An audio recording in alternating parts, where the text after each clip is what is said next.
सुप्रभात विद्यार्थी। आज हम पाठ हिंदी व्याकरण पाठ 11 वाक्य के बारे में पढ़ेंगे।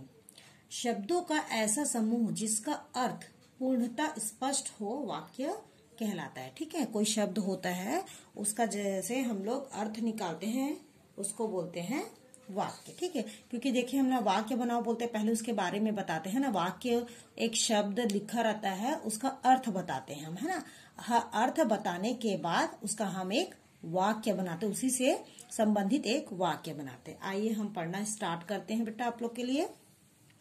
देखिए यहाँ पे हमने यहाँ पे क और ख दिया गया है, लेकिन क में क्या दिया गया है कि क में दिया गया है कि वाक्य को उलट पुलट के रखा गया है ना। जो शब्द दिया है उसको हमने क्या किया है, उलट पुलट के लिखा है। क में देखो जैसे क्या लिखा है, मारा को कंस ने था श्री कृष्ण। आप लोग को ये शब्द सही लग रहा है क्या? नहीं लग रहा है। ठीक है, उसके बाद सेकंड में देखिए लिखा है उड़ता पतंग पर छत है करण। उड़ाता पतंग पर छत है करण। टेलीविजन का साधन है मनोरंजन। ये आप लोग को शब्द कोई सही लग रहा है क्या? नहीं लग रहा। अब देखिए खंड ख में श्री कृष्ण ने कंस को मारा था। ये शब्द कैसा बना? सही।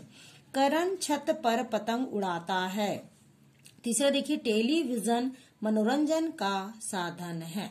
ठीक है, अब पढ़िए उपरोक्त खंड क में शब्दों को सही क्रम में नहीं रखा गया है, जिनसे कही गई बातें पूर्णतः तथा स्पष्ट नहीं है, किंतु खंड ख में शब्दों को एक सार्थक क्रम में रखकर वाक्य बनाए गए हैं, जिनसे कही गई बातें पूर्णतः स्पष्ट हो रही है ना। खंड क में क्या किया है, शब्दों को क्रम में नहीं रखा गया है, और खंड ख में क्या किया है, एक साथ क्रम में रखा गया। परिभाषा पढ़ते हैं। शब्दों का ऐसा समूह जिसका अर्थ पूर्णतः स्पष्ट हो वाक्य कहलाता है। वाक्य दो प्रकार के होते हैं, उद्देश्य और विषयधेय। ठीक है, उद्देश्य के बारे में पढ़ते हैं। वाक्य में जिसके विषय में कुछ कहा जाए वह उद्देश्य कहा जाता है। जैसे विभोर विद्यालय जा रहा है। ठीक है, एक उसका उद्देश्य है। माता जी खाना पका रहेगी, खाना पका रही उसका उद्देश्य है माता जी का। और विभोर कहाँ जा रहा है? स्कूल जा रहा है, विद्यालय जा रहा है ना। उपरोक्त वाक्यों में विभोर तथा माता जी उद्देश्य है। ये विभोर और जो माता जी है उनका उद्देश्य क्या हो रहा है? खाना बनाना, क्योंकि इनके विषय में बात की गई है। विधेय वाक्यों में उद्देश्य के विषय में जो कुछ कहा जाए वह विधेय कहलाता है। जैसे आर्जव क्रिकेट खेल रहा है, पक्षी आकाश में उड़ रहे हैं। उपरोक्त वाक्यों में क्रिकेट खेल रहा है, ये देखो ये क्रिकेट खेल रहा है क्या है, और आकाश में उड़ रहे हैं, ये सब क्या है? विधेय, क्योंकि ये उद्देश्यों के विषय में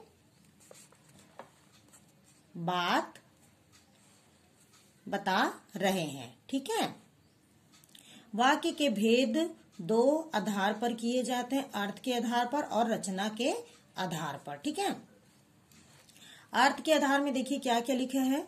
अर्थ के आधार पर वाक्य 8 प्रकार के होते हैं। कितने प्रकार के होते हैं? 8 प्रकार के। सकारात्मक वाक्य, प्रश्नवाचक वाक्य, आज्ञावाचक वाक्य, फिर निषेधवाचक वाक्य, संदेहवाचक वाक्य, फिर शर्तवाचक वाक्य, इच्छावाचक वाक्य, विस्मयादिक बोधक वाक्य। सकारात्मक वाक्य के बारे में पढ़ते हैं हम। जिन वाक्यों में किसी व्यक्ति, वस्तु अथवा स्थिति के बारे में सामान्य जानकारी मिलती है उसको क्या बोलते हैं? वे सकारात्मक वाक्य कहलाते हैं। जैसे मछली जल में रहती है ना। जिन वाक्यों में किसी व्यक्ति, वस्तु, स्थिति के बारे में सामान्य जानकारी मिलती है उसे क्या बोलते हैं? सकारात्मक वाक्य। जैसे मछली जल में रहती है। ठीक है, उसके बाद क्या बोल रहा है? शेर दहाड़ रहा है। ठीक, क्या बोल रहा है? शेर दहाड़ रहा है। फिर प्रश्नवाचक वाक्य। जिन वाक्यों में प्रश्न पूछा जाए वे प्रश्नवाचक वाक्य कहलाते हैं। तुम्हारा क्या नाम है, तुम कौन हो, कहाँ रहते हो, ये सब क्या है? प्रश्नवाचक वाक्य। नेक्स्ट पेज में आ जाएंगे हम लोग।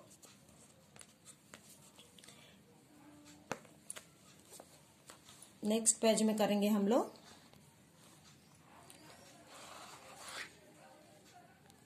ठीक, नेक्स्ट पेज में है, देखिए क्या लिखा है यहाँ पे। आज्ञावाचक वाक्य, जिन वाक्यों में आज्ञा या अनुमति का बोध हो वे आज्ञावाचक वाक्य कहलाते हैं। जैसे फूल मत तोड़ो, उसको क्या कर रहे हैं हम लोग, आज्ञा दे रहे हैं। एक गिलास पानी लाओ, हम लोग क्या कर रहे हैं, उसको आज्ञा दे रहे हैं ना, उसके बारे में पढ़ना है। उसके बाद देखो निषेधवाचक वाक्य, जिन वाक्यों में क्रिया के ना होने का बोध हो वे निषेधवाचक का वाक्य कहलाते हैं। जैसे रोहन आज विद्यालय नहीं गया, ये निषेध कर रहा है। मीना ने गाना नहीं गाया, ये सब क्या है, निषेधवाचक। यहाँ पे नहीं शब्द आ रहा है तो ये सब क्या है, निषेधवाचक। संदेहवाचक, जिन वाक्यों में संभावना अथवा संदेह का बोध हो वे संदेहवाचक वाक्य कहलाते हैं। जैसे शायद आज रोहित आएगा, संदेह दे रहा है ना। संभवतः वह मुझे भूल गया है। शर्तवाचक वाक्य, जिन वाक्यों में एक क्रिया का होना दूसरी क्रिया पर निर्भर करता है वे शर्तवाचक वाक्य कहलाते हैं। जैसे यदि खुशी परिश्रम करती तो प्रथम अवश्य आती। सोहन के आने पर ही मैं खाना खाऊंगा। फिर लास्ट छठवा देखिए, 6 नंबर, इच्छावाचक वाक्य, जिन वाक्यों में इच्छा, आशीर्वाद अथवा शुभ कामना आदि का बोध हो वे इच्छावाचक वाक्य कहलाते हैं। जैसे ईश्वर सबका कल्याण कर, इच्छा कर रहा, जाहिर है ना। मैं चाहता हूँ कि तुम धनवान बनो। ठीक है।